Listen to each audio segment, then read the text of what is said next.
আলহামদুলিল্লাহ, আজকে বাংলাদেশ আঞ্জুমানে আল ইসলাহ এবং তালামিজে ইসলামিয়ার সমর্থিত মৌলভীবাজার 2 আসনে প্রার্থী ঘোষণা করা হয়েছে। প্রাথমিক তালিকায় প্রার্থী ঘোষণা করা হয়েছে মৌলানা ফজলুল হক খান শাহেদ খান সাহেবকে, যিনি কুলাউড়া উপজেলা পরিষদের 2 বারের ভাইস চেয়ারম্যান এবং 1 বারের চেয়ারম্যান ছিলেন।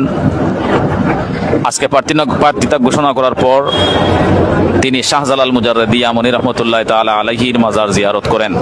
আজকে বাংলাদেশ আঞ্জুমানে আল ইসলাহ এবং তালামিজে ইসলামিয়ার সমর্থিত মৌলভীবাজার 2 আসনে প্রার্থী ঘোষণা করা হয়েছে। প্রাথমিক তালিকায় প্রার্থী ঘোষণা করা হয়েছে মৌলানা ফজলুল হক খান শাহেদ খান সাহেবকে, যিনি কুলাউড়া উপজেলা পরিষদের 2 বারের ভাইস চেয়ারম্যান এবং 1 বারের চেয়ারম্যান ছিলেন।